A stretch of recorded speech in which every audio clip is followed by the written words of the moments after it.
Second fraction. Fraction. अब fraction होती क्या है ना। तो पहले तो हम समझेंगे कि फ्रैक्शन है क्या। तो व्हाट इज अ फ्रैक्शन, क्या है कि what is a fraction. Fraction है क्या कि fraction is a part of a whole. Fraction क्या है, is a part of a whole. Whole का मतलब होता है पूरा, संपूर्ण, है ना। तो किसी भी वस्तु का, किसी भी थिंग्स के जब हम पार्ट्स करते हैं तो वो हमारी क्या कहलाती है, फ्रैक्शन कहलाती है ना। तो जब कई सारे पार्ट्स होते हैं तो उन सब पार्ट्स को हम क्या बोलते हैं, फ्रैक्शन बोलते हैं। तो पार्ट ऑफ अ होल, ठीक है। किसी भी थिंग्स के जो पार्ट्स हम करते हैं तो उनको हम बोलते हैं फ्रैक्शन, है ना। अगर आपसे कोई पूछता है कि व्हाट इज अ फ्रैक्शन, तो आप बोल सकते हो fraction is a part of a whole, ठीक है। A fraction is a part of a whole. Second की fraction is represent as a number of the form of P upon Q.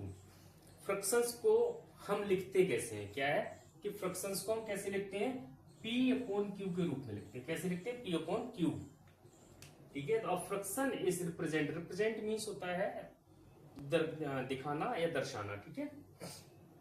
तो represent as a number of the form P upon Q. कोई भी fraction, जब हम किसी भी fractions को लिखते हैं तो उसको पी अपॉन क्यू के रूप में लिखते हैं ना। पी अपॉन क्यू करके लिखते हैं, जहां आपका पी क्या है, आपका P and Q are a whole number. P और क्यू क्या है, आपके होल नंबर है, ठीक है। Where P and Q are whole number and Q does not equal to zero. ध्यान रखना है कि क्यू है वो आपका जीरो के इक्वल नहीं होगा। किसी भी कंडीशन में आपका जो क्यू है वो जीरो के बराबर नहीं होगा। तो Q does not equal to zero. P upon Q, P जो होता है हमारा, वो हमारा क्या होता है, न्यूमरेटर ऑफ फ्रैक्शंस, है ना। जो फ्रैक्शन हम लिखते हैं पी अपॉन क्यू करके लिखते हैं, ठीक है। तो जो पी है ना, पी, तो पी हमारा क्या है, न्यूमरेटर होता है। इसको हम क्या बोलते हैं, न्यूमरेटर बोलते हैं। और क्यू जो है वो हमारा होता है डिनोमिनेटर, ठीक है। तो Q denominator of the fractions. जो क्यू है वो हमारा क्या है, फ्रैक्शंस का डिनोमिनेटर है, और पी हमारा क्या है, न्यूमरेटर है। Denominator of a fractions represent the total number of parts. क्या है कि जो हमारा total number of equal parts. ये ध्यान रखना है कि जो हमारा क्या है, डिनोमिनेटर है। डिनोमिनेटर यानी कि जो हमारा पी है, जो हमारा पी है, पी क्या करेगा, किसी भी फ्रैक्शंस के सारे पार्ट्स को शो करता है। टोटल नंबर ऑफ पार्ट्स क्या है कि denominator of a fraction represent the total number of equal parts. किसी भी फ्रैक्शंस के जो टोटल नंबर ऑफ पार्ट्स होते हैं उनको रिप्रेजेंट हमारा क्या करेगा, क्यू करेगा। Numerator of a fractions represent the number of equal part taken into considerations, ठीक है।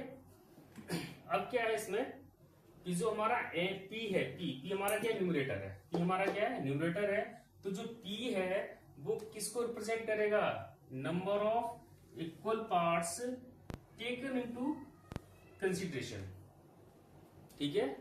जो parts, total number of parts में से जो भी पार्ट्स को हम लेते हैं वो हमारा रिप्रेजेंट करता है कौन, P. Total number of parts हमारा क्या कौन रिप्रेजेंट करता है, क्यू करता है। और जो पी है हमारा, तो जो टोटल नंबर में से जो भी पार्ट्स हमने लिए हुए हैं वो हमारा कौन रिप्रेजेंट करता है, वो हमारा करता है पी, यानी कि जिसको क्या बोलते हैं, न्यूमरेटर बोलते हैं। इतनी बात समझ में आ गई। अब आगे इसके हम एक्सरसाइज के क्वेश्चंस करेंगे, इसको इरेज कर लेते हैं। What fraction of a minute is 25 seconds, है ना। तो जो फ्रैक्शन है वो आपको किस में बतानी है, सेकेंड्स में बतानी है। किस में बतानी है, सेकेंड्स में बतानी है। तो आपको मालूम होना चाहिए कि 1 मिनट में कितने हमारे सेकेंड्स होते हैं। तो सबसे पहले हम लिखेंगे कि 1 मिनट इक्वल टू कितना होता है हमारा, 60 सेकेंड्स होता है। क्या होता है, 60 सेकेंड्स होता है। अब हमें किसको बताना है, फ्रैक्शन बतानी है, किसकी, सेकेंड्स की बतानी है। तो 25, तो क्या हो जाएगा,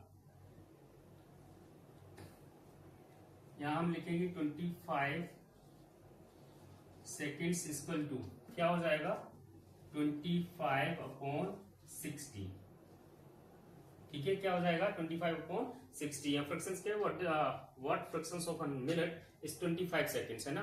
तो 25 सेकेंड्स की हमें क्या बतानी है, फ्रैक्शंस बतानी है। तो हमें मालूम होना चाहिए 1 मिनट में कितने सेकेंड्स होते हैं। तो 1 मिनट इक्वल टू हमारा कितना हो गया, 60 सेकेंड्स हो गया। हमें बताना है कि इसका 25 का बताना है। तो 25 सेकेंड्स इक्वल टू क्या हो जाएगा, 20 अपॉन 60 हो जाएगा, ठीक है। इसको हम डिवाइड कर देंगे 5 से। तो 5 5 जा 25, 5 1 जा 5, 5 2 जा 10। फ्रैक्शन जो है वो हमारी आ जाएगी 5/12। सेकंड क्वेश्चन, फर्स्ट का second part, what fraction of an year, क्या बोला गया कि year are the month with 31 days. Year, months और वो 31 डेज, ठीक है। तो what fraction of an year, हमें ईयर की क्या बतानी है, फ्रैक्शन बतानी है of the month with 31 days, जिसमें आपके 31 डेज के मंथ्स होने चाहिए। क्या होने चाहिए, 31 डेज के मंथ्स, है ना। तो हमारी फ्रैक्शन क्या होगी, तो आपको मालूम होना चाहिए कि 1 ईयर इक्वल टू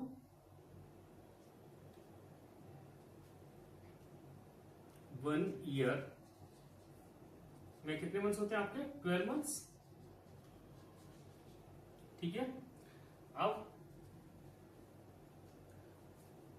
तो यहां लिखेंगे year has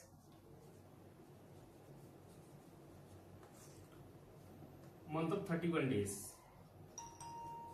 month of 31 days. अब आपको मालूम होना चाहिए कि 1 ईयर में, ठीक है, 31 डेज के कितने मंथ्स होते हैं। क्या है कि ये जो ईयर है ना, ईयर में 31 डेज के कितने मंथ्स होते हैं, तो year has months of 31 days equal to 7। कितना होता है, 7। आपको ये भी मालूम 1 ईयर में मंथ कितने होते हैं आपके, 12 होते हैं। हमारा आंसर क्या आ जाएगा, 7/12। ये हमारा आंसर होगा।